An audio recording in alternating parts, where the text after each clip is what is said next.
Hello everyone and welcome to PyAL Life. This is Otaku's Showboat and today we will be discussing the creation of green science, specifically automation of green science and the entire process going from automating red science, from just right after you've finished automating your red science, to the point of automating your green science. If you've been enjoying this tutorial series thus far, please be sure to comment, like, subscribe, and hit the notification bell to help make this series appear higher up in YouTube search results. You can do all of the social stuff through the links in the description below this video, including supporting Pyanodon's mods development at patreon.com/Pyanodon and myself at patreon.com/Otaku Showboat. And of course, you can also watch my stream where I am playing through, or have played through, depends on when you're watching this video, an actual playthrough of PyAL Life. So you can go and you can watch that. It's twitch.tv/OtakuShowboat. I stream Sundays, Tuesdays, and Thursdays from 10 a.m. to approximately 1 p.m. U.S. Eastern Time. So, green science.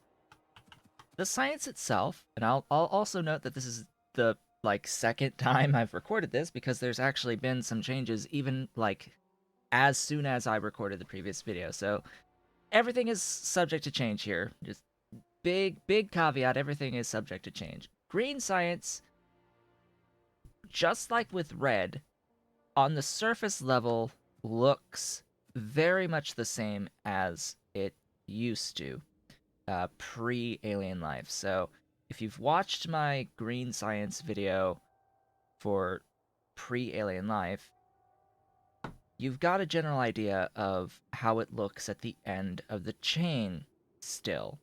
It still looks very much like it used to. It requires alien sample ones and laboratory instruments. The laboratory instruments haven't really changed since the last video, since my previous tutorial going over green science. Green science itself has changed in that the lab instruments will now require circuit board ones. That's not too big of a factor considering I will always and have always said you will want to have your circuit board ones automated before you set up green science anyway. This just makes it official that you have to do that. You have to now do the circuit board ones going into green science. And we will discuss some circuit board one stuff today in this particular video because they are required for green science. You need the equipment chassis, you need the optical sets, you need the rubber, and you need the small parts. That's all par for the course at this point. Rubber is going to need latex, so that's going to be one of the first major things is rubber. Rubber is going to require latex. Latex you've made going into red science, so you're going to have to scale up your latex. It is 1-to-1 latex to rubbers at green science, or at red science going into green science. Once you have green science, you will be able to do this recipe. You'll be able to unlock this recipe, which gives you a 1-to-10 ratio. It is very much worth doing. Yes, it costs a lot of salt. Yes, styrene can be a little bit of a pain to get, depending on how you get its component parts.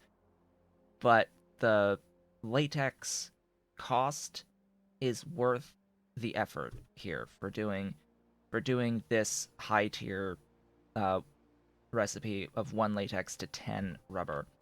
But for the immediate now, you're going to be very much limited by your amount of latex production in producing your lab instruments, and you're going to need to set up some lab instruments. In fact, you are going to now need, by the way, the optical sets are going to need boron trioxide. You can watch my borax processing video on how to get to boron trioxide.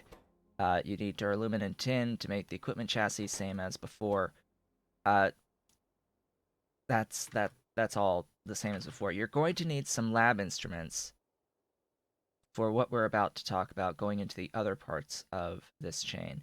So you may want to set up everything but the circuit board ones and manually feed in some circuit board ones into your machine making lab instruments. Just handcraft a whole bunch of circuit board ones and stockpile some lab instruments. Just trust me on this. We're going to We're going to be needing them going forward. I will also note that the alien sample ones, they are going to be ground samples and biological samples and biosamples. Biosamples, as we have previously discussed, is a resource that is new, added to PyAlien Life. You have to mine it using collectors on this new resource called bioreserves. And the collectors that you have to spend as fuel to get the biosamples cost you. I always have trouble remembering the exact thing. It's glass, steel, lead, and titanium. Glass, steel, lead, and titanium to make all of those bio collect containers. Bio containers, as we autosave. Yes, steel, glass, lead, titanium. Hey, I got it correct. I am learning. I am learning. Yes, I hope you are learning as well. The ground samples are the same. Nothing has changed on the ground samples. My suggestion to do tar into rich clay still stands. I will always suggest getting rich clay out of tar, and getting just regular soil extractor for the soil, and that's your ground samples. The complexity comes in with the biological sample 1. This is where things are going to start changing. So we need bone meal. We need incubated petri dishes, which you've made from red science, and we need Relesia seeds. I mean, that in and of itself, that's not too different. This incubated petri dish is new, but otherwise it's the bone meal and the Relesia seeds. That's what it's always been. Well, the issue is we don't have Ulrich to get bone meal anymore. Not at this phase of the game, anyway. We get our Ulrich after green science. After we get green science, can we get Ulrich? And we also have to get some Relesia going, and we have to go through all of the PyAlien Life mechanics to get to this point. So what we're going to be doing is we have to get Augs to slaughter to get bone meal. And we also have to get Relesia. And remember, we also have to make circuits. Now, the thing with the Augs is that we'll need them not only for the bone meal, we'll also need them in the circuits. So if I head on over here and have a look at these circuits inherently haven't changed too much, but we need urea for the melamine resin and for the cyanic acid ammonia setup to make the melamine. We need urea for this, and urea was from Augs. Well, now urea is from liquid manure and Zogna bacteria, which is going to require manure from Augs. And Zogna is going to be wood, lamps, petri dishes, and pressurized air. Oof. Oof. And then these new buildings and new buildings and things and stuff that needs plastic on top of everything else. These thingies, something or other, I think. Which is the building which requires the plastic? It is, I always forget, by the way. It is the Gene Labs. So these guys, we'll get to them in a little bit. Just bear in mind, we'll also need plastic. Just you know, I'm gonna scroll out here. We're gonna cover all of this today. Just so we're clear. Just so we're clear, we're going to talk about all of these things today. So urea is required, and that will need Augs. Okay, we'll need Augs. And apparently, I have done the thing again, yet again, where I always forget what's the tab that has the repair packs on it. Yeah, this is the tab. Do the thing. Thank you. So you not only need the urea, you also need Moondrop.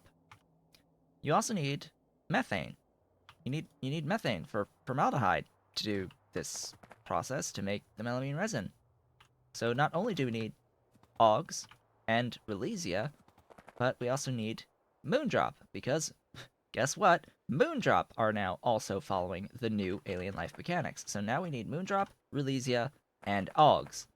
How do we get them?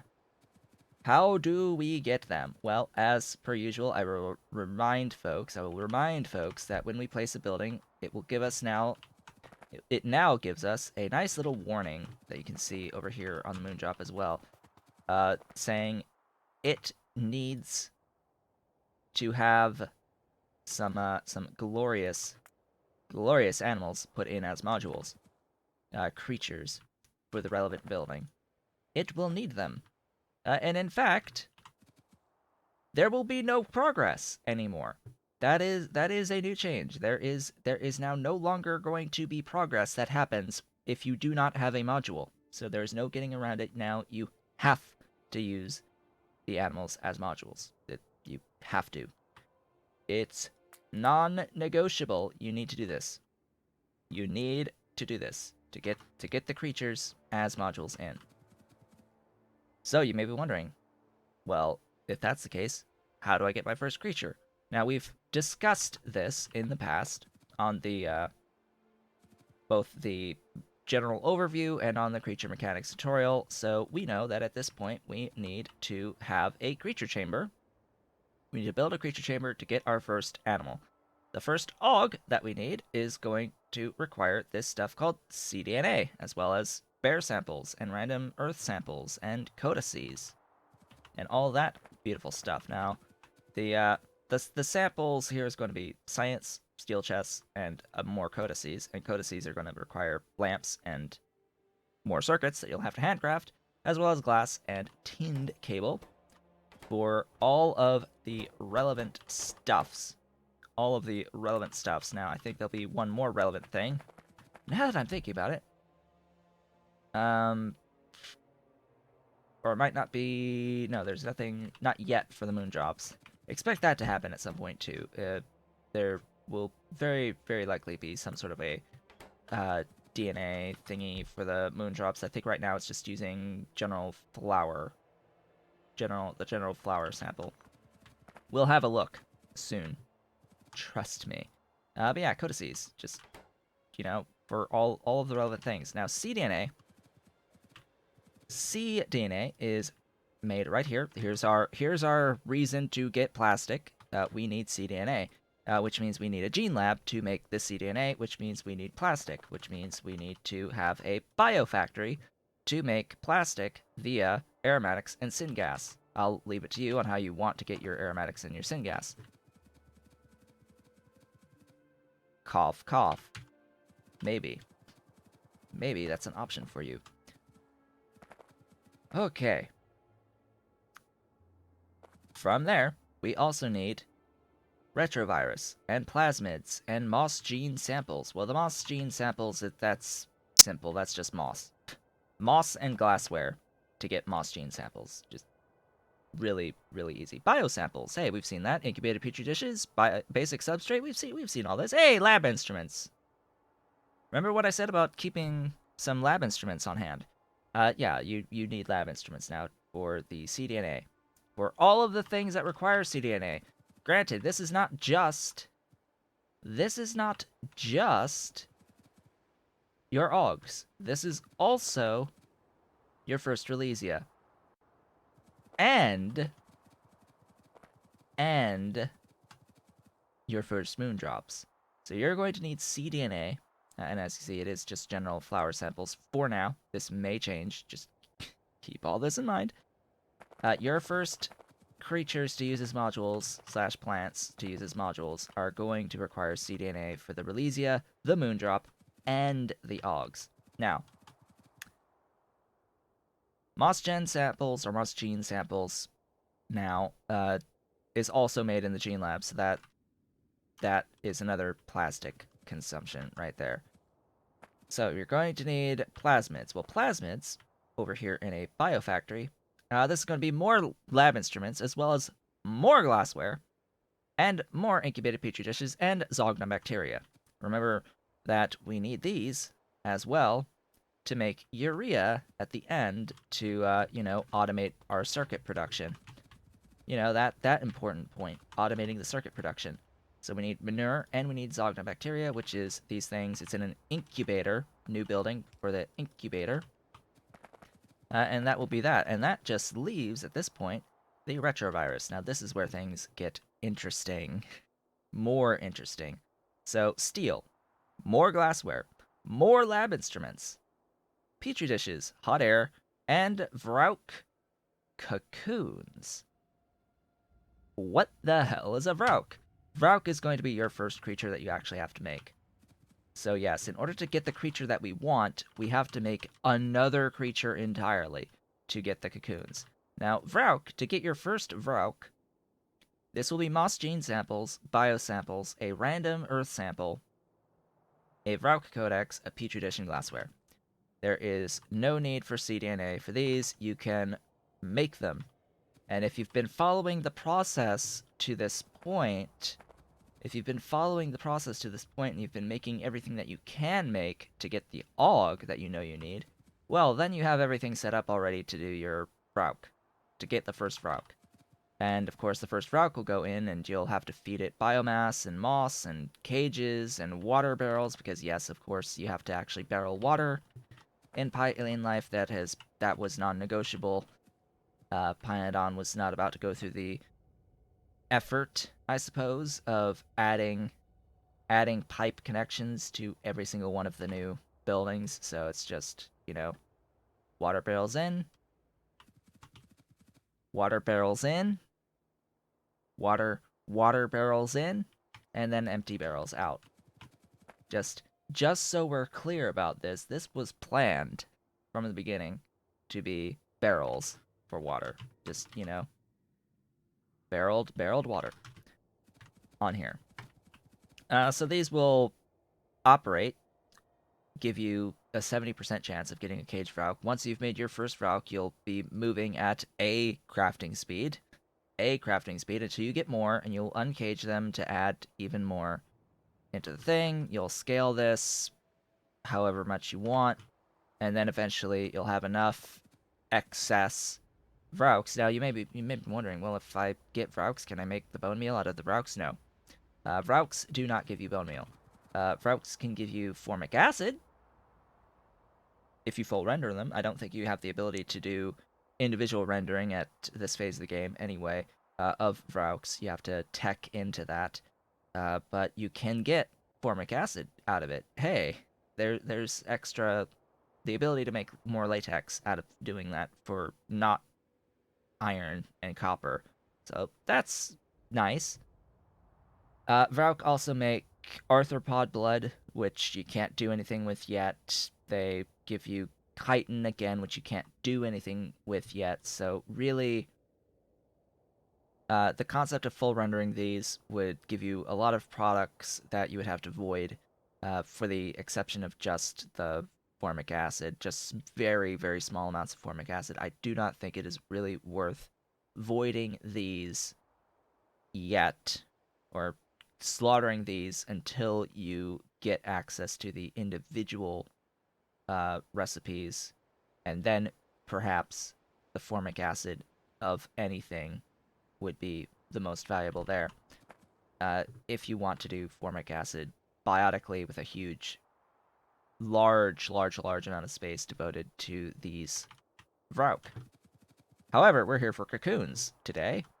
We are here for the cocoons. Now, it's basically the same recipe, just instead of the cages, it's sap, and this will always give you at least one Vrauk cocoon, 1 to 2 on this basic recipe. Of course, there's way more recipes down the line as you tech into things. This is just initial recipe here. This will give you the Vrauk cocoons. Just set up however many you want of these, and then you're off to the races with your retroviruses.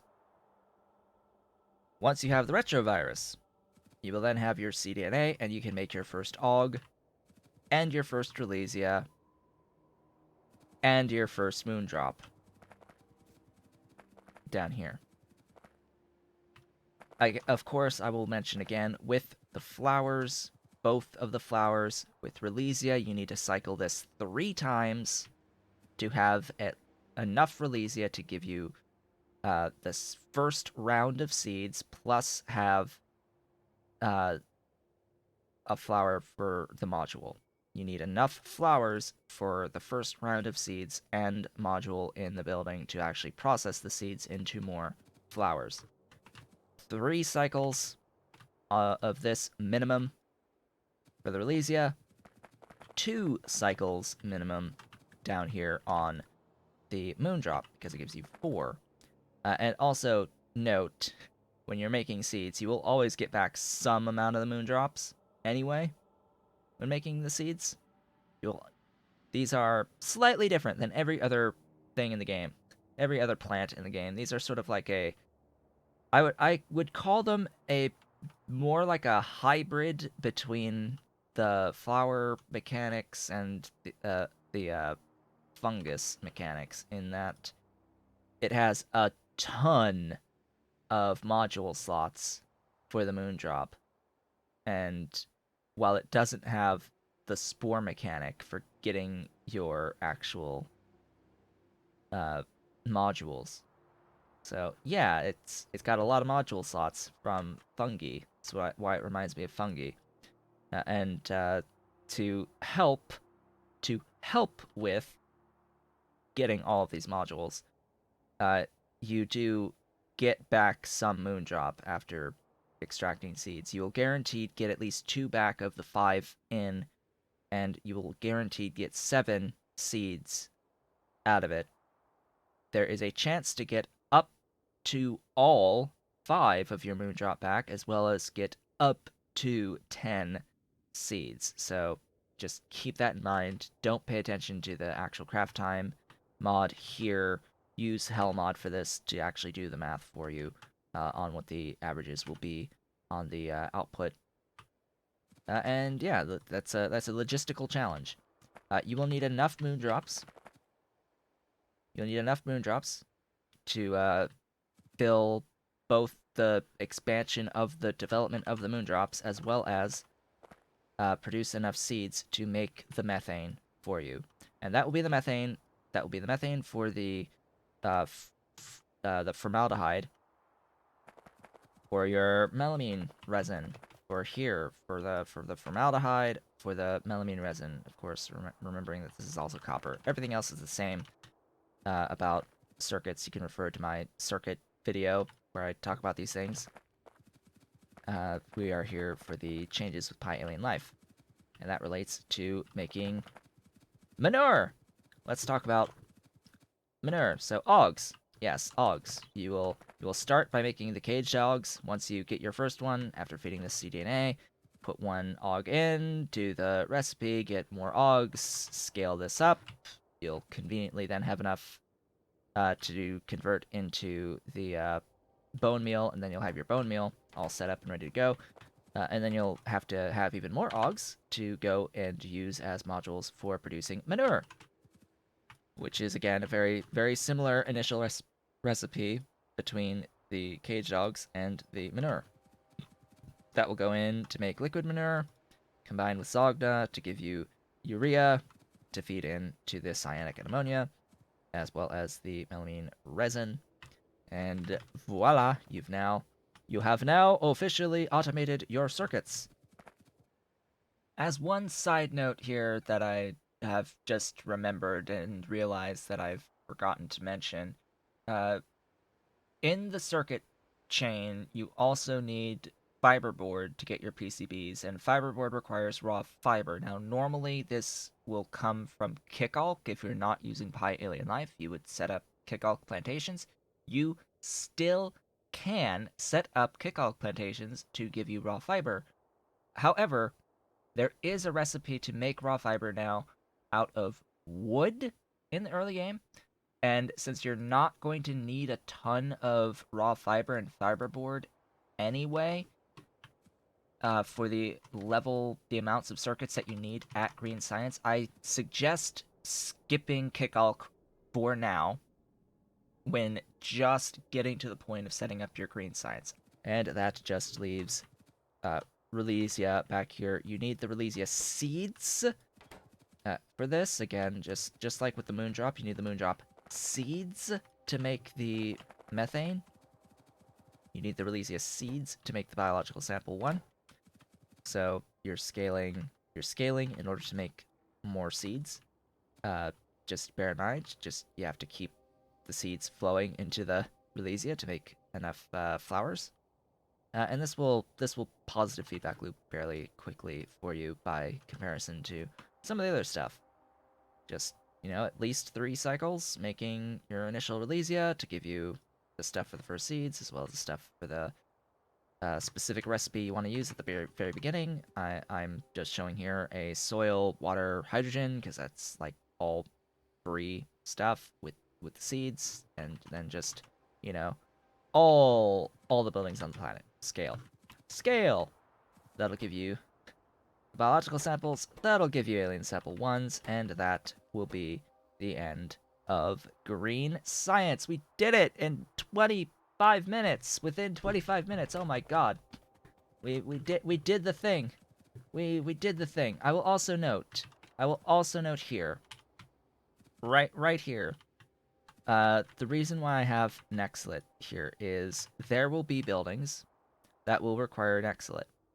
I have to actually find them. It is the Gene Lab. So not only does the Gene Lab require plastic, it will also require Nextlit to make these buildings here. So you have to set up not only this plastic with the aromatics and the syngas, you also need Nextlit. Now, I would suggest, of course, tailings.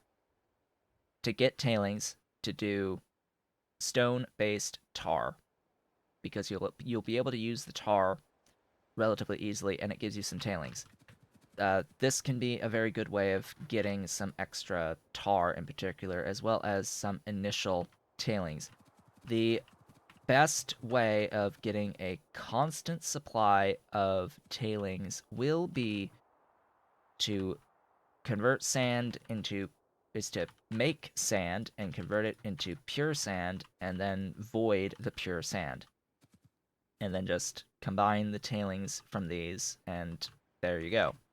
You will have a constant supply of tailings by voiding pure sand. Basically, just make and then void pure sand.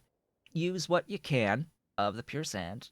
Stockpile what you can of the pure sand. You will want to use it for some things later on, but you want to make sure that you have a constant supply. So my suggestion,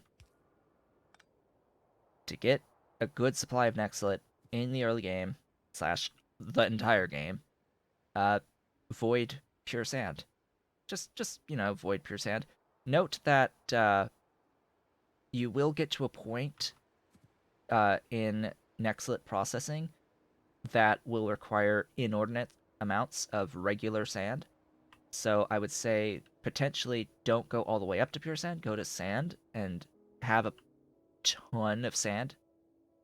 Have lots and lots and lots and lots and lots of regular sand so that you can use for that phase of Nextlit processing, and overproduce for that phase of Nextlit processing so that you can void excess sand, and then you'll have as much Nextlit as you could possibly desire out of literally nothing. Just water. Making Nextlit out of water at the cost of power and space for all of the glorious, beautiful sand that you will need going forward. With that, folks, that pretty much covers absolutely everything. That covers absolutely everything. I do believe. Why I have this twice, I don't know, but anyway. Oh, I must have copied this. But anyway. Anyhoozle. That's green science. With that, I would like to thank you all for watching. Of course, yet again. This has been Otaku Showboat. If you have enjoyed this tutorial series thus far, please do not forget to comment, like, subscribe, and hit the notification bell to help make this series appear higher up in YouTube search results. You can do all the social stuff through the links in the description below this video, including supporting Pyanodon's mods development at patreon.com/Pyanodon, and myself at patreon.com/Otaku Showboat. I, of course, will see you all on the next one.